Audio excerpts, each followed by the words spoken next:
You do not offer up what you want to a spirit. You offer up what the spirit wants.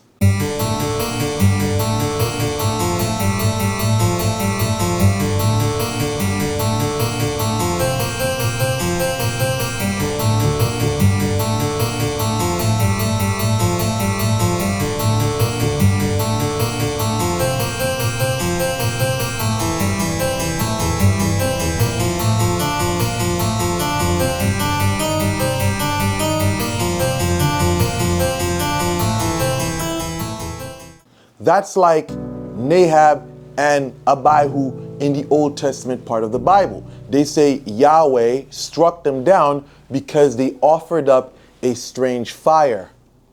We also find this in Greek tradition, where Zeus turned Lycaon into a madman because he offered up human flesh.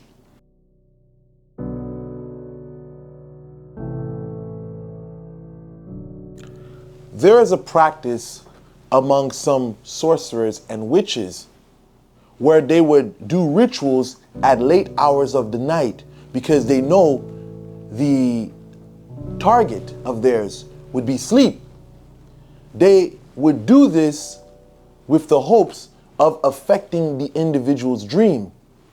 Now, I've heard of people who have done this and they have seen that the individual they were working on late at night would wake up and say they had a dream about them. To me, this is like telepathy. That's like when someone says, speaking of the devil.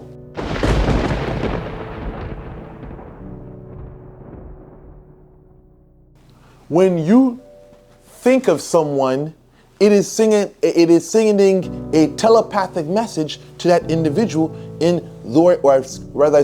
during the waking hours of the day. Two people make a connection mentally because one of the thoughts are very strong. So with the ritual at night, this is what's happening. They are making a connection with strong intent to the pacified victim.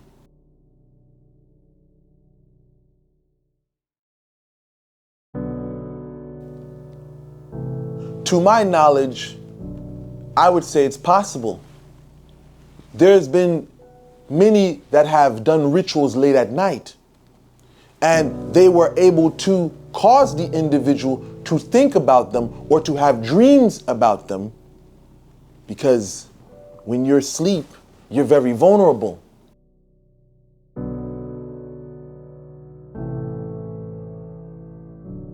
Have you ever been thinking about someone and then they recently called you and you say, I was thinking about you the other day?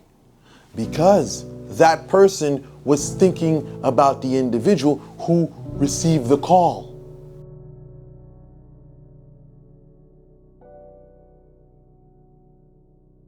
Well, this is a question that I've been asked by many people, but I'm going to give it to you like this, emphatically no. This is caused by superstition.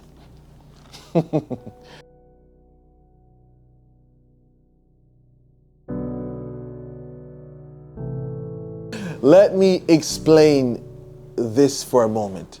See, the thing is, there's people who know and there's people who don't know. Now, when we start talking about animals, sacrifices, sometimes you find that people, when they're doing rituals, this is across the globe, it's not limited to Haiti. You'll find at times people may use a host. It can be any type of animal, a horse, it can be a dog. Now, they link the animal spiritually to that human being. And what happens when they kill that animal, the outcome they expect to happen to that human being. So this is where this originated in. You have people who don't know and they assume that's what's happening. Now to the people who do know, that's a different ball game.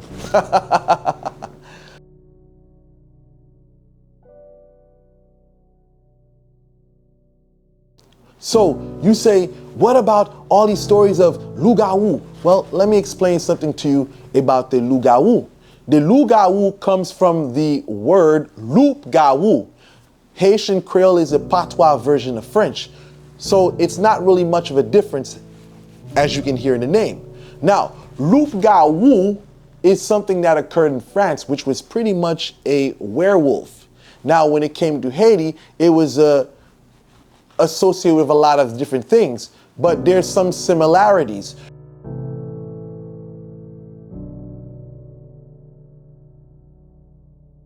The discussion of Loup-garou can be very confusing because there isn't a clear part of what is, what's not, what's true, and what's false.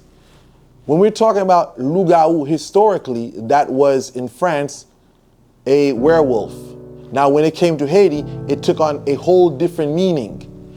It became more of, yes, the person able to shape shift or change form into an animal, but in all reality, the Loup-garou discussion is a discussion that's full of so much misinformation, confusion, because this word originates from the French word loup-garou, which means werewolf. Now we know on the island of Hispaniola there are no wolves, to my knowledge.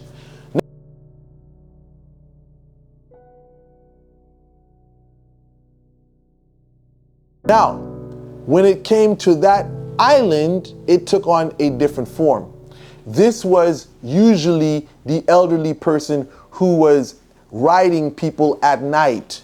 So when you say the night attacks, where you feel like you're being held down, I believe they got the scientific terminology for that. It doesn't come to mind at the moment, but attacks like that, a person, feeling as this, oh my God, there's somebody's draining my energy at night. Now, this is what became known as a loup-garou. Now, on the east side of the island, they call it a bruja. Now, we know bruja, across the Latin American community, that's, not what a bruja truly is.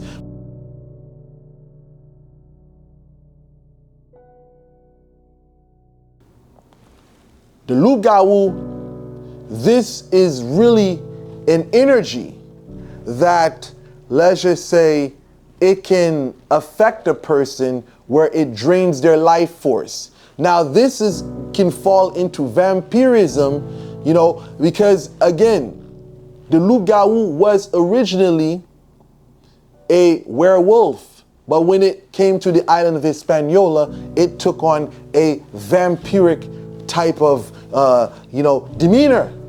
When you hear of a loup-garou, you're not thinking of a werewolf. You're thinking of a winged creature that drinks people's energy or sucks their blood. Now, a human being can be a culprit of this. The human being, they say, at night changes form into this vampiric creature and sucks their blood. But in all reality, if we're going to be brutally honest, there is no shape shifting that occurs. There is someone doing magia, and when the person sleeps, they feel the effects of it. The silver bullet is similar to what we would consider a balmonté in Haitian Creole. What does this mean? An elevated bullet. Because in our culture, we believe there are some men who possess the power of invincibility. They may have certain magical charms on them that make it very difficult for them to die when it comes to facing weapons such as bullets, knives. When a person is hit with this elevated bullet, it's able to penetrate them or harm them because it has been ritualistically prepared. So you find this in the concept of the werewolf being fazed by silver bullets. This is something that goes back to ancient times.